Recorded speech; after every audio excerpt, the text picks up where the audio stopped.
On this episode of the Massive Agent Podcast, we're sitting down with Phil Treadwell, host of the Mortgage Marketing Expert Podcast, to talk about some of the biggest mistakes that lenders see realtors making. The Massive Agent Podcast, with lead generation tips and strategies to get you more leads and sell more homes. I love to buy houses. I like to sell houses. It takes brass balls to sell real estate. Wait a minute. The leads are weak. You're weak. I've had better. Oh, have I got your attention now? Here's your host, Dustin Brohm. What is up, everybody? Welcome to episode number 73 of the Massive Agent Podcast. Welcome. I appreciate you tuning in. We've got quite a show today. This, of course, the number one podcast on planet Earth, hosted by me, and that's science. We are a proud founding member of the Industry Syndicate, the first media network in the real estate industry. And today's guest is actually one of our co-founders at the Industry Syndicate, Phil Treadwell. He's not only the host of the Mortgage Marketing Expert Podcast and Flash Briefing, but he is a regional manager of a fairly large mortgage company. And he has some interesting insight. He's been in the mortgage industry for over 15 years, and he sees a ton of lenders and agents, and something interesting that their company has just implemented, or his region anyways, they've just implemented a policy, so to speak, around co-marketing with Zillow, and that's interesting. And really interesting insight because he has a totally different perspective than I have as a real estate agent. He sees the lender side, and he sees lots and lots of different lenders and the relationships they have with their agents. So we're going to find out how we as agents are screwing up. What are the mistakes we're making from a lender's viewpoint, from their point of view? What are we doing wrong? So this should be a great show. If you're new to the show, my name is Dustin Brohm, your host. I am a national speaker, trainer, and real estate marketing coach. I'm based in Salt Lake City, Utah. I'm a real estate agent here with eXp Realty. I'm also the host of our brand new Industry Connected show, which is now a live podcast as well. So if you've been missing the Facebook live show over on the Industry Syndicate Facebook page every Friday afternoon at 2 p.m. Eastern, now you can catch up on past shows or listen to future shows on all podcast platforms. Wherever you're listening to this show, you can also find Industry Connected, a proud show that's proudly produced by the Industry Syndicate. That show is for agents and loan officers, and it's different from this show, which this is a real estate marketing show. Industry Connected is more real estate news, industry talk, adult, honest conversations about the problems and threats that we're facing as an industry right now and the solutions to those. So please tune in if you haven't yet. Go check out Industry Connected, our new show. I'm also the founder of the Massive Agent Society. That is our Facebook ad, lead generation, training, and coaching program. It's also our one agent or one lender per market program. So there's some markets out there that are sold out forever because we have lifetime memberships that a lot of you guys have taken advantage of wisely, because it's just insanely inexpensive to do that, especially when you compare it to other coaching programs that are like, almost $2,000 every 3 months. And then you never even get to speak with the head coach guy that has his name on the frickin' coaching program anyways. But anyways, that's besides the point. Take control of your lead generation and exclusively claim your market. More info at massiveagentsociety.com.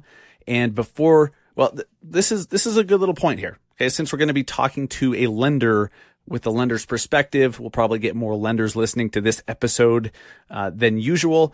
Agentology, one of my favorite vendors, one of my favorite partners out there. They respond to all of your leads.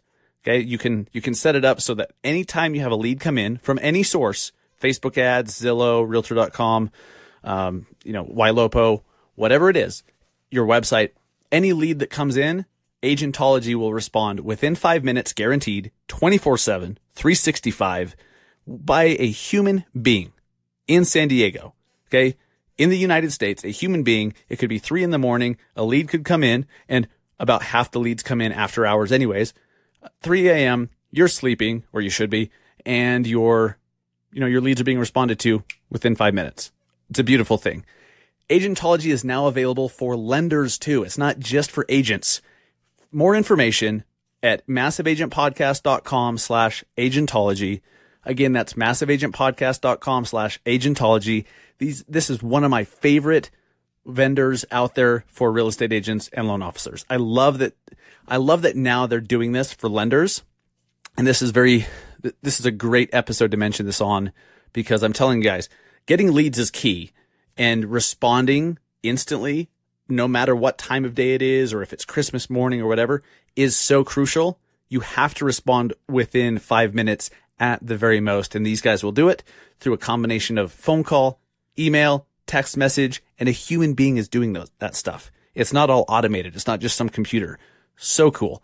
massiveagentpodcast.com/agentology to learn more about that. All right, let's bring in Phil Treadwell. Phil is somebody that I met. You know what's crazy? It feels like I've known Phil for such a long time, but I first met him at the Housing Wire Engage Marketing Conference in Dallas, but I think that was like September. Was that September of last year? It wasn't that long ago. And we met there. We had a conversation, really hit it off, very like-minded. We see the world the same way in a lot of ways. And he has a lot of really awesome ideas and a ton of experience. Like, his resume is stacked. He's been a loan originator. Like, he's been in the trenches. He knows how to do loans. He knows how to work with agents. He knows what a real estate transaction actually looks like, how it should go together.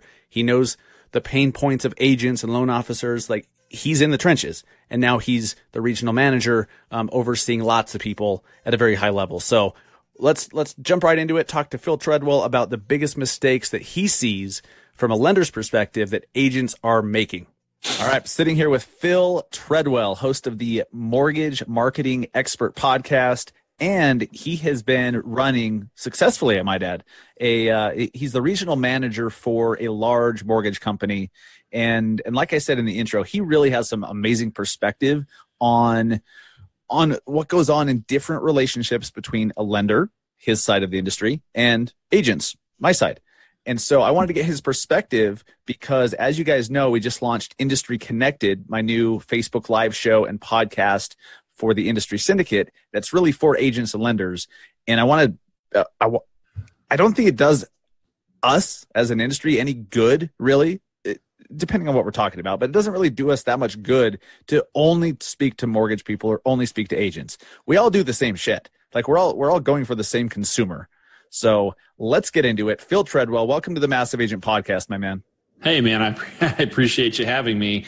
I just want to say for the record that I had you on my podcast months ago, and so I think the original invite to be on yours may have got, like lost in a spam filter or something. So no, I appreciate it just wasn't there. I appreciate you having me on. It's going to be fun. Absolutely. Yeah, and if you guys want to hear a little bit more background of my story, maybe because whenever I'm on someone else's show, I kind of go a little more in detail than I ever have on my show. So that's a really good episode. I think it's episode 30 something of yours. Do you remember off the top of your head? I don't off the top of my head. It's one of those episodes that you try to forget, but I can definitely look it up now. Fair enough. Yeah, just look it up. Just put Dustin Brohm into the deal and look for it. It's actually episode 28 in January, so it only took 4 months to reciprocate the invite. But no, in all honesty, it's one of our highest episodes that we've received feedback on. Just because the content was very applicable and similar to the conversation we're getting ready to have. I wanted to share with the mortgage audience the real estate perspective.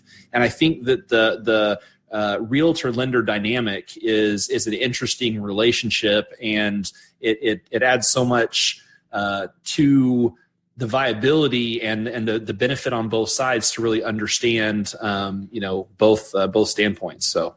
For sure. No, are you sure you're not just being nice because you're on my show? Are you sure you didn't just get more complaints than you did from any other episode? No, the Venmo came through, so we're good. I'll say whatever you need to say. Bribes work, people. Bribes work.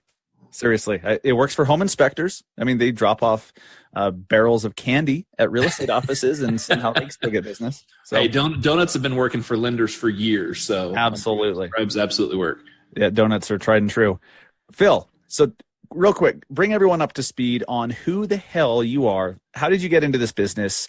let's talk about your, what you do right now, and give them a little glimpse into the perspective that you do have, because you're definitely one of the movers and shakers on the mortgage side, and we're honored to have you. So bring everyone up to speed.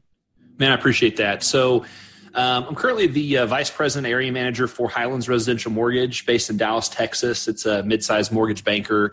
I'm also, as you mentioned, the founder and host of the Mortgage Marketing Expert podcast.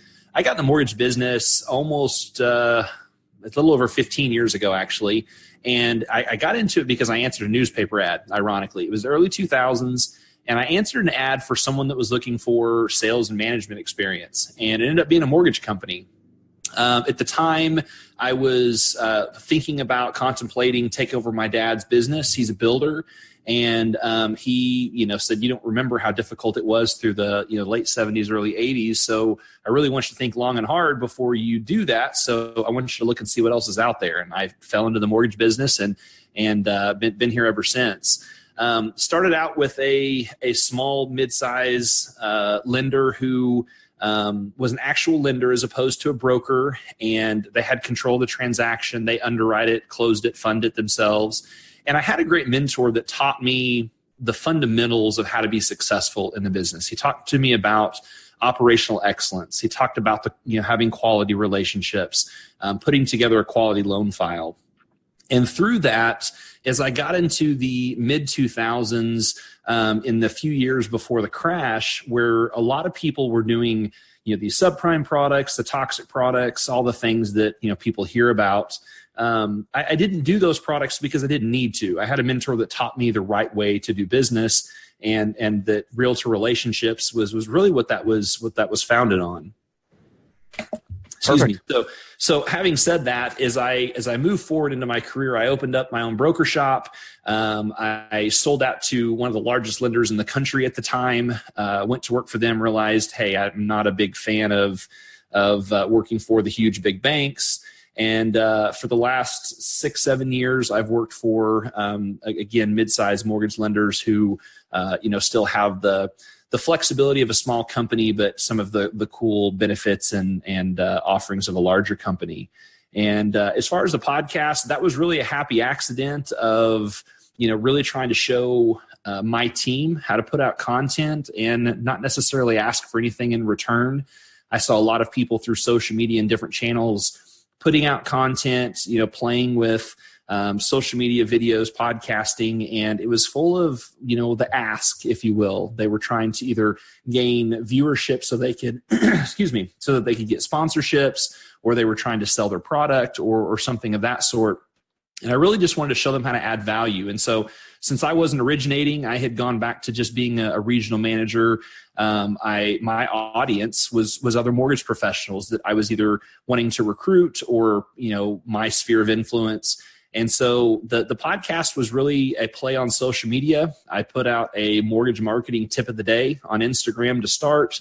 In about 30 or 45 days, I had over 1,000 followers on Instagram. I realized I was onto something, and it evolved into the podcast. And so it's been a ton of fun to get to talk to, movers and shakers within both real estate and mortgage, and get to kind of mastermind and connect with folks. And I've had a lot of fun doing it.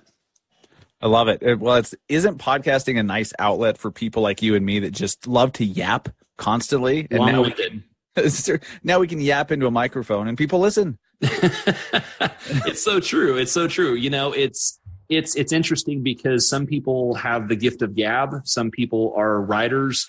Some people like to see themselves on camera, or, everyone has a different strength. And I think that's what's important in all conversations regarding branding and marketing, is to find out what you're naturally inclined to do. I don't think any of us in the beginning are like 100% comfortable with being on camera, being behind a microphone, putting their words out there for the world to see.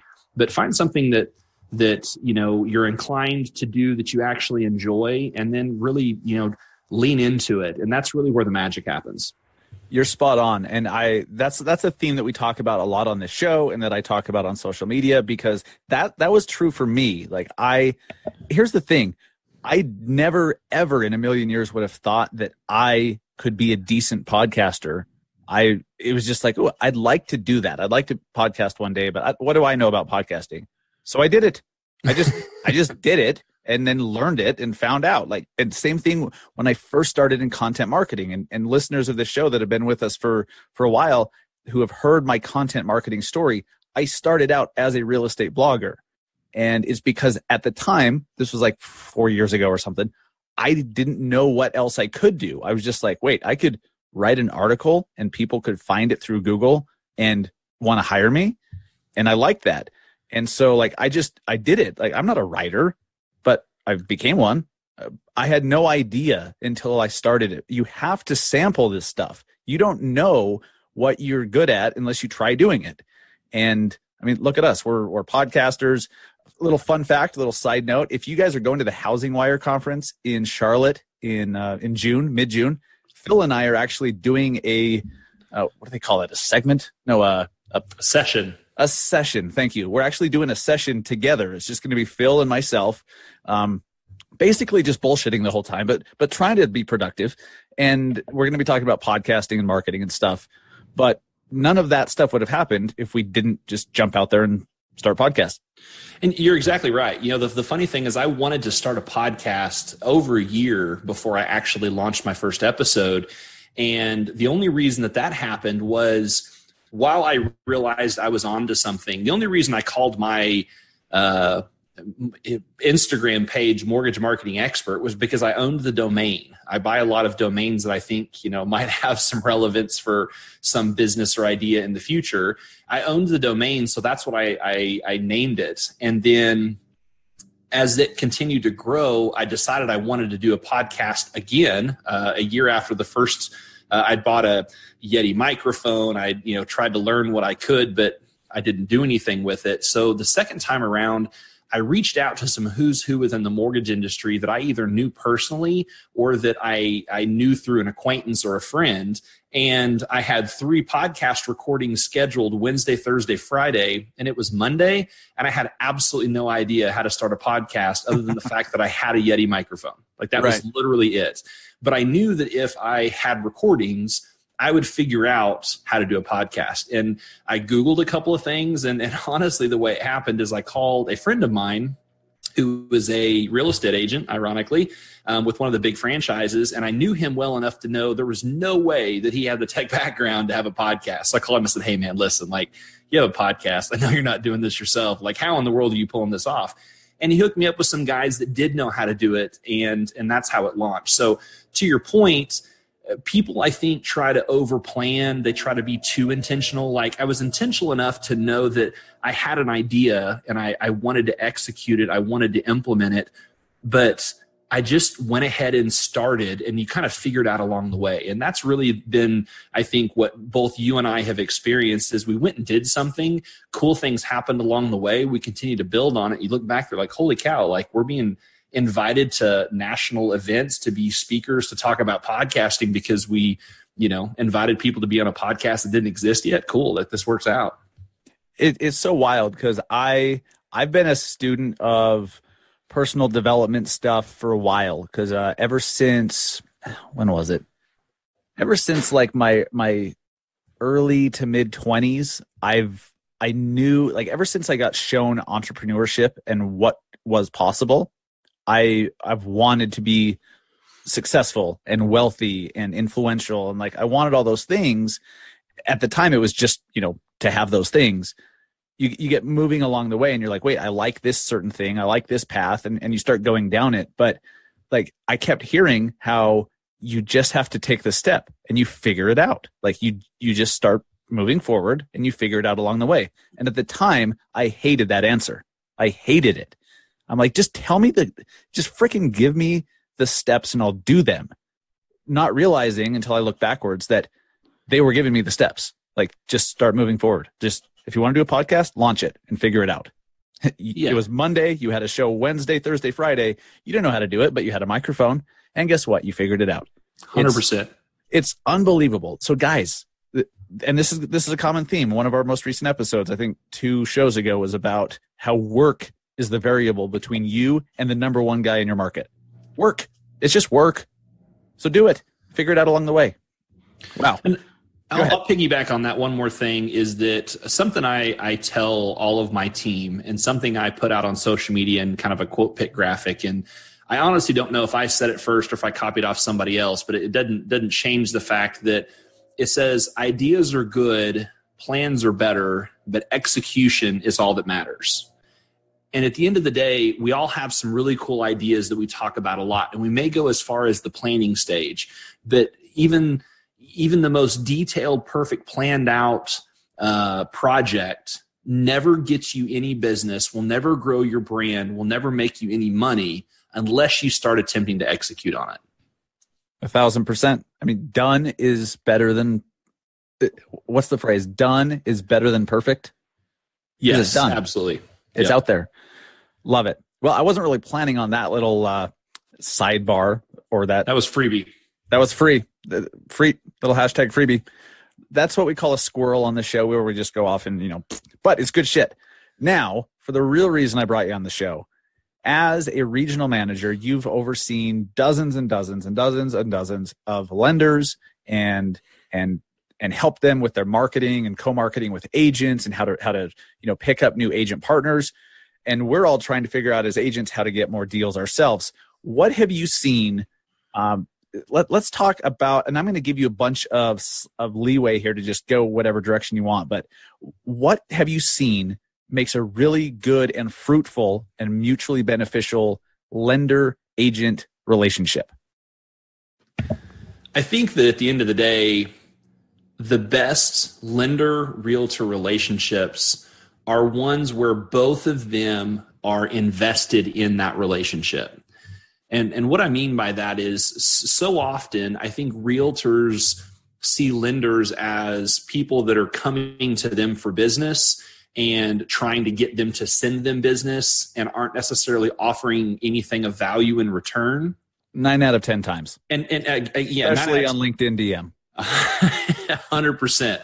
And I'll give you another little side note. In the first time we met, the first conversation you and I had, we had that same conversation because I was talking about the way to truly add value with a real estate partner is to create leads, to create marketing, to give them buyers. It's one thing to send a LinkedIn message, to send an email, send a text to say, let me show how good my service really is. I'm a phenomenal marketer.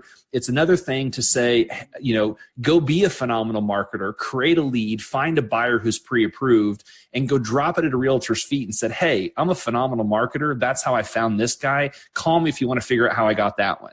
Right? It's a completely different approach. And that 100%. First conversation that you and I had was how I knew that we were going to be, fast friends. Is philosophically, we thought the same way about this lender-realtor relationship. And to your point, 9 out of 10 of the lenders out there are trying to do it. Now, what realtors can do is, let them prove themselves. You don't necessarily have to give them a deal. You don't have to entrust your paycheck to a lender and hope they get the deal closed and don't screw it up. Like I'm fully aware of how that dynamic is. At the same time, the most fruitful relationships are ones that work together. I think that the biggest challenge as a lender is to find people that want to do business the same way, right? If a realtor is getting the majority of the leads online, like just through, paid ads or paid leads from, all of the big names that I'll refrain from saying. But if that's how you get your business, there isn't a whole lot of value that a lender can provide other than actually getting the loan closed, right? So How do you differentiate between the lenders that are taking it a step further and not? And that's really by sitting down and having those conversations. I say it 1,000 times. People do business with people they like, right? Once you found a common ground with someone and you actually like them, find out the type of business that they do. Because typically people that like each other, that have a lot in common, also have the same beliefs or the same fundamentals of how they want to build their business. And the best relationships that you have within this industry are ones where people are trying to build the same type of business, and you can grow and evolve together, and you can add value to each other. And that is in the small things. whenever a realtor, if you're wanting to work with a lender, like you've either have an established relationship or you're wanting to start a relationship with someone, whether or not your buyer can work with that lender, a big part of that starts with the introduction. It starts with the handoff. Some of our best realtor relationships start off by saying some form of this: Mr. and Mrs. Smith, you're working with us. You're working with me and my team because you know that we're some of the best at what we do. We're real estate professionals. We know that we can take care of your needs. We can help you find a home, all of the things that entails. Part of the reason we're good at what we do, part of the reason we can provide that level of service is because of the team around us. That includes title companies, that includes lenders, that includes home inspectors, all those people. This lender is who we know can not only provide the service level, that can provide you good rates and fees, that can get it done. And so for us to be able to commit a certain service level, we also have to make sure that you're working with people who also have the same commitment to that service level. And again, doesn't need to be verbatim, doesn't need to be identical, but what you have to do is give the handoff and make sure that the lead that you've worked hard for also has a vested interest to work with your partner the same way with title companies, same way with home inspectors. And in turn, that lender is going to make sure that they bend over backwards to take care of that deal, to not only get it closed, to get it closed on time and help you build your business. Those mutually beneficial relationships, those are the best kind to have. And I think the biggest mistake that I see with real estate professionals is say, yeah, well, here's the 3 or 4 or 2 that we recommend, let me know which one you want to go with. And there's not necessarily anything wrong with that, except you're not stepping up with that level of service. Use your lender partners as another value add. And again, you have to make sure that partner is the right partner, but use that as another way to create amazing service, to create an amazing experience for your buyer. And if you're working with a good lender who understands good service levels and keeps that quality high, all that's going to do is make you look good because you referred that lender. Exactly right. And I really like the way you portrayed that to the client, right? How an agent would recommend a lender to a client. I like the way you worded that, because that's right. Look, if we're going to do the job that you hired us to do, we need our team, and we can't just have you go pick a random teammate and then think that it's all going to work together. They can, of course, and you got to be careful that you're not, that whole thing. But just recommend people and tell people why and that you trust them, and here's why. Absolutely. It's interesting because as you were talking about that, I was thinking of the lenders that I personally work with. One of my preferred lenders, I really work with 2. One of them I've been with for 6 or 7 years, and it all comes down to the fact that I like him. Okay, I think that he and I have become really good friends, but at the very beginning, I liked him. And then I started, I looked at some reviews and stuff, and I'm like, well, it seems like he really knows his shit. And so I send him some deals. He does know his shit. Great team, super, super efficient. Love them. They can close in 14 days sometimes. It's just awesome. But then I realized I've never received one single lead from him, but I'm cool with that. All right. I swear some realtors are like extortionists when they go to the lender. And you see it all the time. Here, pay for half of our Zillow, or we find someone who will. Cool. Go screw yourself. Go find someone who does then. I don't care if I've received a lead from this lender, because I know 100% of the time I can refer a family member to them and they will get the best service, the quickest, just amazing. I personally got a mortgage through this guy. And so I don't care if it's reciprocated with leads. I'm taken care of, and that is a mutually beneficial relationship in my eyes because of the level of service and trust that I have, that anyone I send their way is going to be treated perfectly.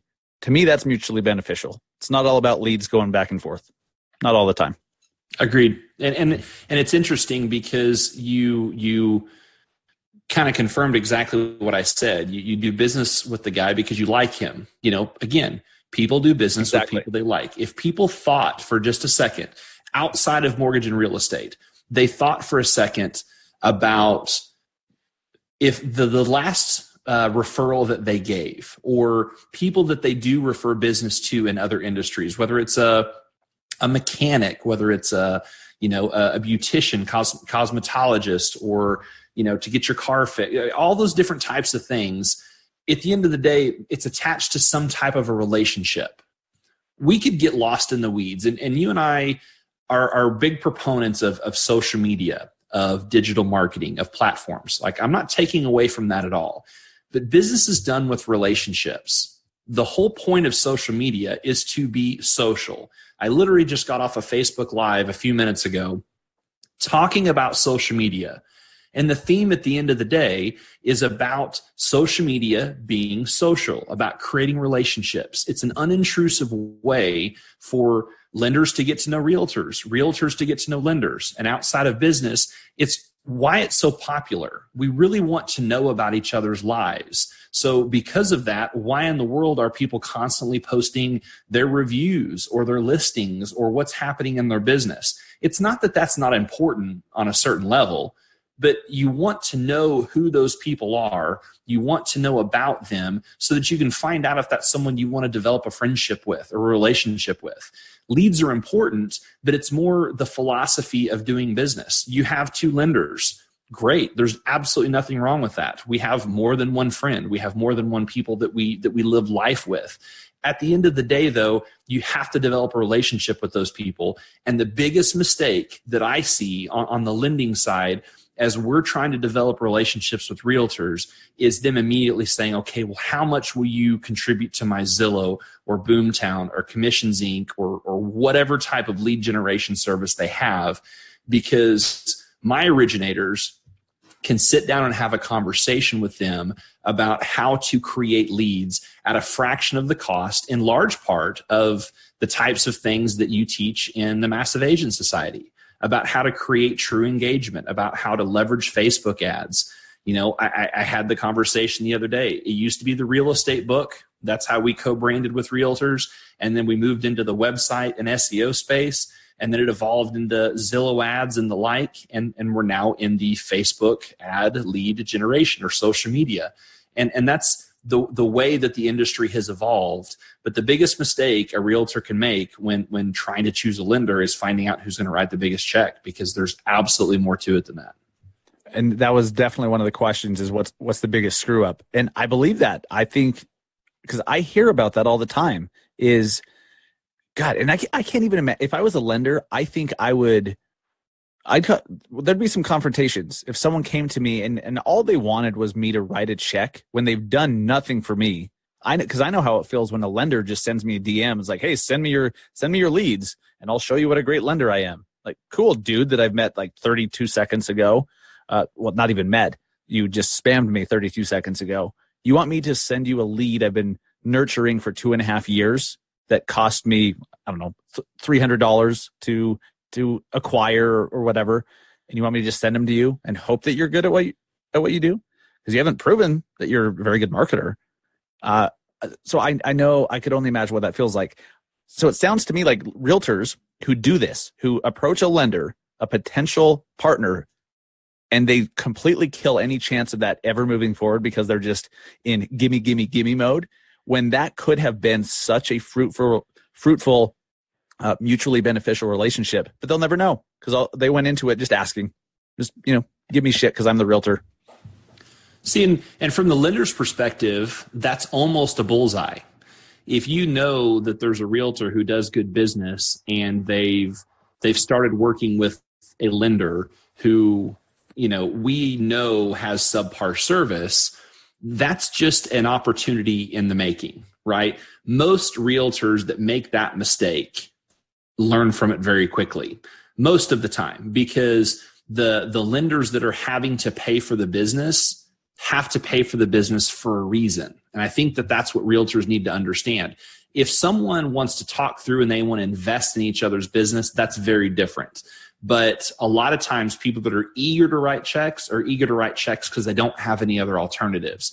And so when we see that, we literally will take some time and develop a strategy of, okay, when that goes south, what are we going to do? And so we've developed products like EMT, the emergency mortgage transfer. And it's a loan that from start to finish we can do in about 8 days because it started with another lender and some of the pieces of it are already done.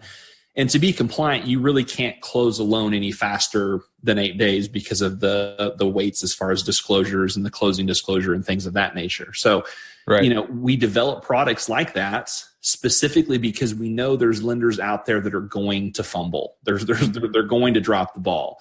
And so, realtors, I think marketing is a huge piece of it. I mean, I have a podcast called Mortgage Marketing Expert where I talk to some of the top mortgage marketing experts in the industry.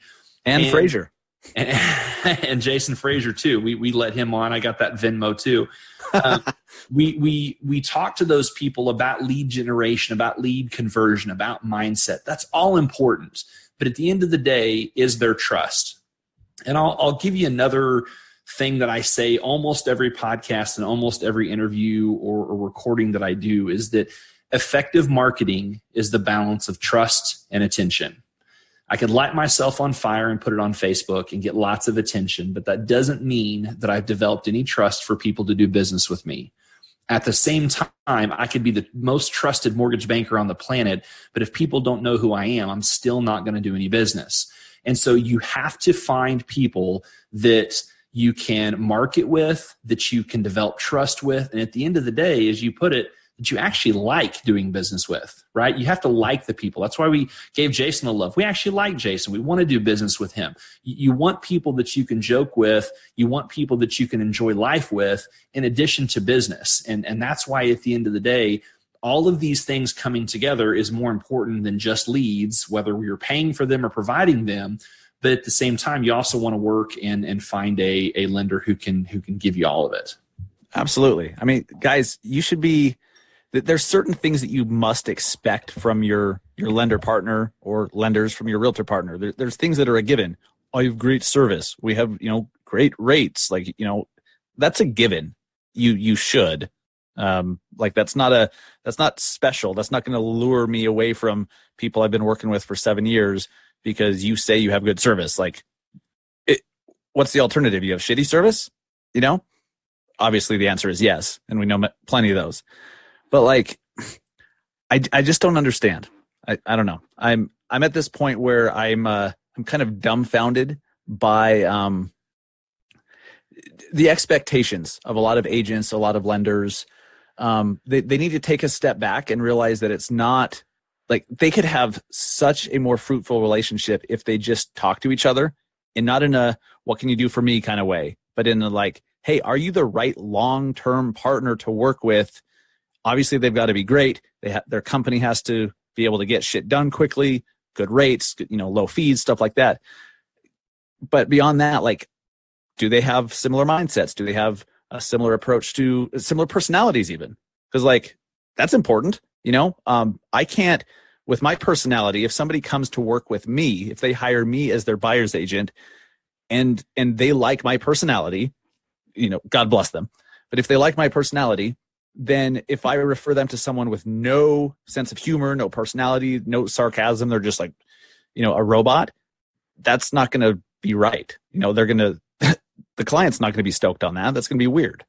So there has to be alignment on so many levels. And I just see so many agents that are basically extortionists going to lenders saying, write me a check or I'll go somewhere else. Lenders, let them. Seriously. I don't know. It's just frustrating. I don't know what the hell's wrong with people.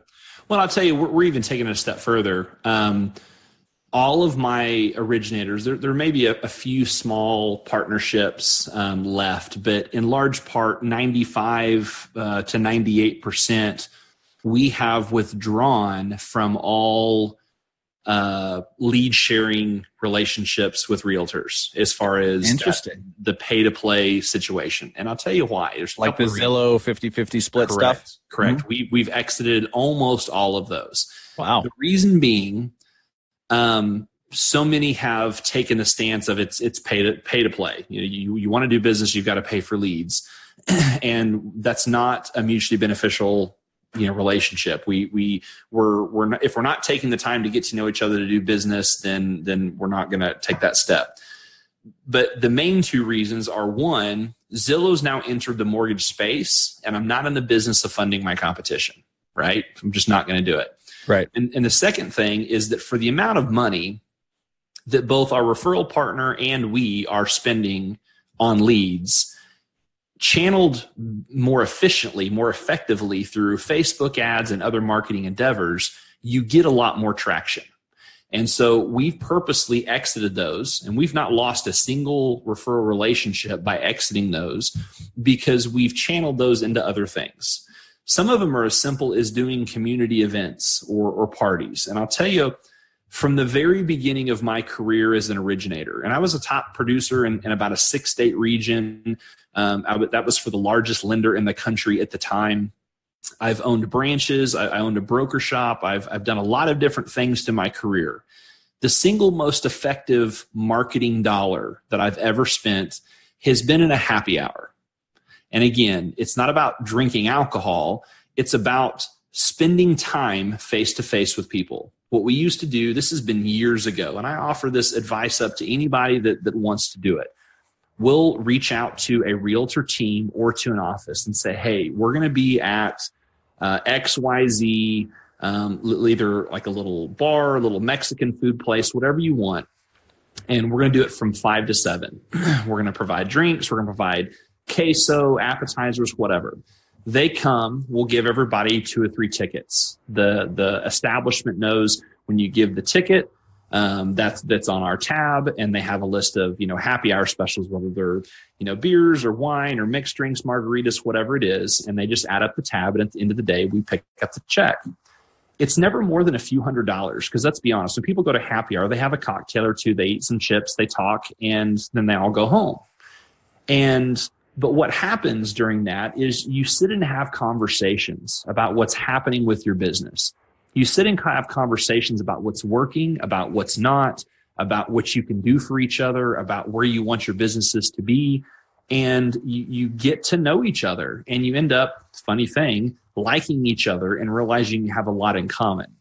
And then all the other tactics that we talk about, Facebook ads, social media, technology, leads, all the other stuff will come because we took the time to develop a relationship. I would spend 4 and 5, 10 infinite times X the amount that we spend on those type of social events compared to any other type of marketing we do because of the mileage. And this is something that over the last 5 or 6 years, I've even tested. One of my top producers didn't really do these types of events the first couple of years. And I finally got her to just say, hey, just have a happy hour event, invite some realtors, invite a team. And they got so much business from it that it's now their largest generating source of business and new partners that they work with. And I think realtors can do that too. You can do, happy hours with past customers. You can do friends and family events. You can do a swarming party where you bring in food and cater so that once someone closes, they invite all their friends and family to celebrate their new house, and you're sponsoring it. What happens is that excitement breeds excitement. They walk around talking to each other and they decide, hey, maybe we want to buy a house. Maybe we want to do something. And I promise you that if you reached out to your lender partner, they would 100% want to share in the cost of that with you. But for a couple $100, you're getting people excited, making them happy, and having real world conversations and relationships. And I think that's where all of the conversation should be going. Social media is so important.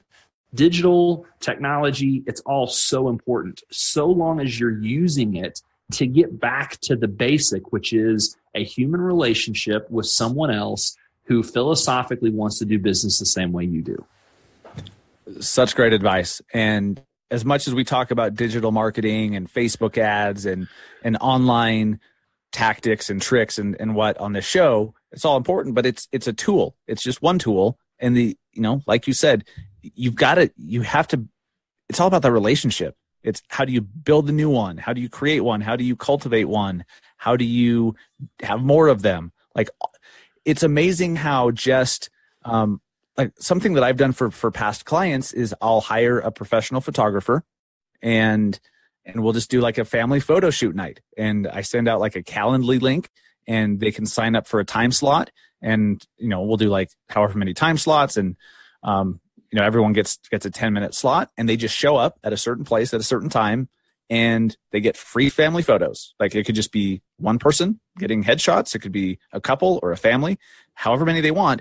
I've paid for the photographer for a set number of hours and they love that stuff. Like it's not about the Facebook ads and the leads. Like that's one way to get new people to talk to. Yes. But then you've got to take care of them. And it's all about the personal connection. The happy hour thing, I was blown away when I was in Scottsdale a month or so ago. Like everything's happy hour, happy hour. It's like they all live for happy hour. But I understand it. I get it. Like that's when you have conversations with people. That is where the real connection happens. And so that's really cool that even though you've done all the Facebook ads, you've done the Zillow, the best ROI you've seen is on happy hour. It is 100%. Awesome. And yeah, I that's kind of crazy. Happy hours, as far as I've seen in Salt Lake, they're not really a big thing. Like, I don't know. Maybe I just don't get out much. I think that's probably it. In Salt Lake, I do not get out much, but I don't see many other brokerages or whoever doing happy hour things. I'm sure they do, but nothing like Scottsdale. Jesus. And so Dallas is probably the same, sounds like. Yeah, and again, it's about being where people are, trying to be social, right? Yeah. No one wants to sit down and have a full-on meal. And so somewhere where you can have some appetizers, a glass of wine, a beer, a cocktail, or, just a water, like who cares? At the end of the day, you're somewhere comfortable where people can be social, where people can talk and there's no pressure. That's another thing that, we've been to Agent 2021. You've been a speaker there. We've had a lot of conversations about, Gary Vee's content. One of the things that I appreciate most about his content isn't as much the tactics as it is the understanding of human behavior. And if you stop and think about how humans behave, what trends are happening, that really gives you insight in how to be most effective and most efficient as you're building your business. People want to be in a non-threatening situation where nothing is necessarily required of them, where there's not necessarily anything asked of them. And so I even coach that with my team is if you're going out and making sales calls or making cold calls, when you have someone on the other end, you don't want to ask something of them necessarily, but that's the perception that you're giving is that they have to do something, they have to make a decision. You're asking something of them, where happy hours is a place where it's very casual. Nobody wants anything. Your whole purpose of being there is just to be there. And it creates a comfort level that people enjoy. And that's where the ROI comes from. And it's difficult to track. It's the same way. I don't know if it was last episode or the episode before of your podcast where you talk about, Facebook ads isn't run an ad today, get a lead tomorrow, show houses the next day and have a contract by Friday. That's not the way business works. You can't necessarily track this perfect ROI in your marketing activities, especially Facebook ads. You can talk about impressions and leads and engagement and all those types of things, but it's a long-term process. Facebook ads is just another way to create attention, to create a lead so that you have an opportunity to develop that relationship. Happy hours is the same way. It's just another opportunity to create relationships with those people. And honestly, we may use Facebook ads, we may use other engagements to promote the event. If we're not targeting a specific team or a specific office, that's a great way to create attention. But again, the purpose of that Facebook ad, the communication that we're trying to put out there is for an event, and the event is about the relationship. Absolutely. Love it. That's great insight, great tips. Phil, I have a couple. So whenever we have a guest, we do these rapid fire questions at the end to get a little glimpse into you and what you like and dislike. These are kind of fun. We actually got chastised and we had a listener kind of upset when we were in We were in Phoenix. They're like, "Why'd you stop doing the rapid fire?" And I was like, "I forgot to do them, so we're gonna do them." I like it. Let's do it. Yeah, just some either or stuff. Phil, Facebook or Instagram? Instagram. Instagram or Snapchat? Instagram. Book or podcast? Podcast. iPhone or Android? iPhone. Good call. Alexa or Google Home? Alexa. Of course, I forgot to unplug mine. There we go. Yeah, mine's gone off too. Burgers or pizza? Oh, that's tough. Pizza. Oh, New York or LA? New York. I know you're a New York fan. You're a Chicago fan too, right? I am. I love New York. I love Chicago. Those cities are just amazing. I've not spent about the downtown, like the It is. that like crazy, like high density downtown, like horns honking. Like I love that shit. Yeah, I've not spent enough time in LA to say that's not in that category, but New York, there's no city like it in the world, in my opinion. Chicago is another amazing city, like New York, only I can raise my elbows. Yes, which is always nice. Mountains or beach? Mountains. Are we in a real estate bubble or no bubble? No bubble. Okay. A podcast or vlog? Podcast. YouTube or Facebook Live? YouTube. Book or audiobook? Both. Oh, Jesus. Sorry, here's the thing. I do both. I consume a lot of Audible, but I also read a lot of books. And if it's a book I really like, I'll do both. Got it. Uber or Lyft? Uber. Gary V or Grant Cardone? Gary V. Fraser or Brohm? Brohm, baby. Woo! All right. And then what is one app that you are loving right now? It doesn't have to be real estate related at all. Just one app recommendation for the peeps. Spring. So it's Spring. an app. Yeah. So it's a running app where you turn the app on and you start running, and it'll calculate your beats per minute, and it'll only play you songs at that beat per minute. What? That's cool. Yeah, it's really, really cool. I downloaded it a while back and didn't like it very much, and I tried it again because of an Instagram ad, by the way. And I downloaded it again and really kind of liked it. It's cool. And my wife would be really upset if I didn't mention this, because I probably spend more time on this app than any other, and that's Golf Clash. Love me some Golf Clash. Is that a game? It is. And I don't do app games at all, but for some reason this ended up on my phone, and I find myself a lot of downtime. And I'm not even a real golfer, but I love some Golf Clash. I haven't heard of that. I'll have to check that out. No, I'm not. That's the last thing I need is a game. I'll tell my wife, though, because she loves playing iPhone games. Yes, for sure. And then where can they find you, Phil? Where can they follow you? Where can they find you? Let the peeps know how they can get some more Phil Treadwell. So all of my social media handles are at Phil Treadwell. That's PhilTreadwell. That's Facebook, Instagram, Twitter, all of the platforms for the most part. And then Mortgage Marketing Expert is the other one, at Mortgage Marketing Expert.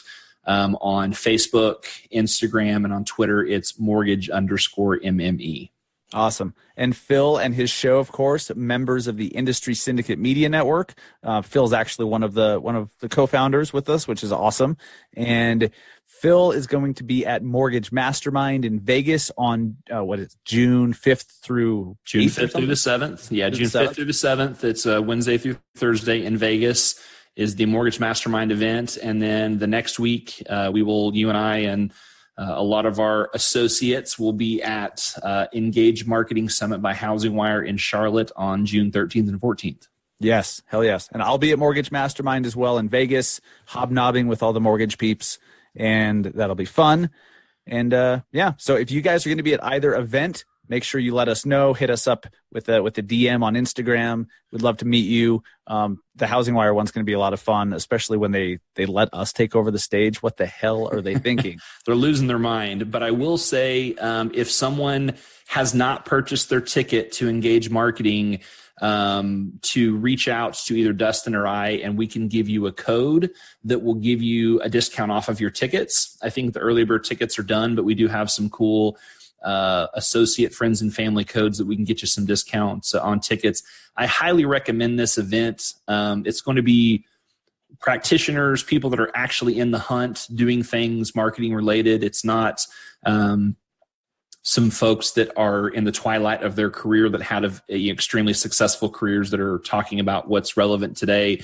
No disrespect to conferences like that. There's a lot of wisdom that can be gained, but you're going to hear a lot of speakers and panelists that are actually in the hunt, making things happen right now with the things that they're talking about. So super excited about the event. Love it. Phil, thanks so much, man. I appreciate it. I'll see you in Vegas in a few weeks, and appreciate you being on the show, my man. Man, I appreciate it. Looking forward to it. Absolutely. See ya. Great stuff from Phil Treadwell. Phil, thank you so much. Guys, I highly recommend you go listen to Phil's podcast, even if you're not in the mortgage world. All right. I know most of you that listen to this show are agents. It is the Massive Agent Podcast. I get it. But a lot of the guests he has on his show just have such great information, and it doesn't matter. Maybe you're not even in the real estate industry. His show is great. Mortgage Marketing Expert Podcast. You could also check out his flash briefing by the same name. I highly recommend it. Phil is a great guy that really, really knows his shit. I mentioned last week's show that 2 times a month for the rest of this year, I will be doing in-person coaching. All right. And this could be for just yourself, you and a few teammates, maybe you and your brokerage, but I will be traveling twice a month. I am available to travel to you for a full day, 9 a.m. to 5 p.m. And, we could even go a little bit longer than that if you'd like. But, I found that people sometimes, the online coaching or the Zoom calls for coaching, sometimes like it's great. Like we can make a lot of progress, but sometimes, it's just not as impactful as if I was able to go with you to your office, sit down with you for the day, see how you do things, give you some ideas on how to change things and make them better. Like if I could go to your office with you or come to your office and speak to all of your real estate agents, if you're a broker or whatever, reach out, send me a DM on Instagram, say, hey, I'm interested in that in-person coaching thing. And, so I take care of my travel. It's an all-inclusive fee. My travel, all of that, food is all included. I take care of that from my end. So if that interests you, I already have, May is full and I have one spot open in June. And, let's see, I think July, we have one spot taken already. Let me know ASAP, even if you're thinking 4, 5, 6 months down the road so we can get you on the books. But, I've had some interest in that. So that's cool. Look, you guys need a coach. You guys need a coach. That doesn't mean you have to hire one, right? Some people can learn everything they need to know by listening to a podcast or reading a book or watching a video or something. Okay. You need someone who's done what you're trying to do to teach you how to do it. That's why coaching matters. Now, some people need a little more hand-holding. Some people, we can get on a 1-hour coaching call and you'll get the answers you need and boom, you're on your way. Some people need more long-term. Some people need more I need you to come sit with me and show me how. I'm here for you. Reach out. We'll figure out how to make that happen. And earlier this week, we hit episode number 300 of our Massive Agent Minute Alexa Flash Briefing, which is super cool. 300 straight days of a new original show every single day. It's crazy because we just launched Industry Connected, and episode 4 comes out tomorrow on Friday. And we do it every Friday, 2 p.m. Eastern time on the Industry Syndicate Facebook page. Then the replay goes up on YouTube. Of course, it's always available on the Facebook page. And now it's a podcast as well. But when we launched that, I'm thinking, this is my second show. I've had Massive Agent Minute, and we just hit episode 300. So I have 3 shows that I'm doing, which is kind of crazy. But I'm very proud we hit episode 300. Next stop is episode 365. And we have a brand new episode every single day, 7 days a week, even Saturday and Sunday. A new tip or an idea, a strategy, an app recommendation, it's something that will help you as an agent or a loan officer to improve your business, improve your mind, improve something. I highly recommend it. If you have not yet, please go enable the Massive Agent Minute flash briefing. And all you have to do is say, Alexa, enable the Massive Agent Minute. You can do that on your Alexa device, your Echoes. You can do it just on the Alexa app. Even if you don't have an Echo device, just get the Alexa app and enable the Massive Agent Minute. You could even type Massive Agent Minute into the search bar on Amazon. Just go do that. Just go to Amazon, type in Massive Agent Minute, enable it, and then listen. As always, please subscribe, or with the flash briefing, enable. Subscribe to this show because we come out with a new show every Thursday morning. Please subscribe to the new Industry Connected as well, which the podcast will come out every Friday afternoon. And then you don't have to remember to come back. They just show up in your podcast player. Most podcast players even give notifications that a new episode's available. So then you're not missing anything. Please subscribe. It also helps us. Whenever you subscribe, it tells iTunes or whatever the podcast player is, it tells them that the show is in demand, and it helps us, helps our show be, wow, this is a freaking tongue twister. It helps our show be shown to more people by you subscribing. So it helps you, helps us. Thank you guys for those who already have. I appreciate it. And then last mention of the day, massiveagentsociety.com. We still have lifetime memberships available. We had a few markets taken off the board forever this last week, and you can pick up a lifetime membership or an annual membership, or of course, you could always just do it month by month, whatever works for you. But find out why people are claiming, buying their market, so that no other agent or loan officer could claim it. Find out more about what we do and how we do it over at massiveagentsociety.com. We'd love to have you as a member. And you'd be surprised, guys. You'd be surprised how many major markets are still available. Major markets. So if you have any questions about what is a market, like how do you define a market, all of that stuff, massiveagentsociety.com, or shoot us a message on Facebook or Instagram, and we can help you out there. Remember, guys, we are a proud founding member of the Industry Syndicate. You could check out all of our shows at industrysyndicate.com. And some of the links mentioned in this episode or prior episodes may be affiliate links, which means that if you chose to make a purchase, I would earn a very small commission at no additional cost to you. It's affiliate marketing. It's a beautiful thing. It never costs the consumer anything extra, but it helps out. It helps out our show. It helps us to reinvest back into making the podcast better. We can get better guests, better equipment. We can do more, all that fun stuff. Please understand, anything I recommend, I have experience with. I'm not just going to sell you something because I make $1.20 off of it or whatever the hell it is. So I only recommend things that I have experience with and that I personally use or would use. All right. It's very important to me. Please don't spend any money on anything. Okay. Not just whatever we talk about, but in life in general, don't spend money on anything that you don't really need. Okay. If you don't need another CRM, don't go sign up for Wise Agent. Okay. If you don't need one, if you have one that works fine, you don't need another one. Okay. But if you're looking for another solution for a CRM, Wise Agent's awesome. MassiveAgentPodcast.com/WiseAgent. Get a 30-day free trial and our drip campaigns. But I'm telling you guys, if you're looking for new solutions, especially if you're a newer agent or you just want to improve your stuff, go to massiveagentpodcast.com/resources to check out everything that we recommend. And you can get discounts on most of it too. So check that out. Thank you guys so much for tuning in as always. And please check out our brand new show, Industry Connected, on all the major podcast platforms. Same place you're listening to this. Please go subscribe to Industry Connected and then tune in Friday afternoons, 2 p.m. Eastern time, live on Facebook on the Industry Syndicate page. And we are diving deep and having honest discussions about how we can improve our industry. Thank you guys. Have a great weekend.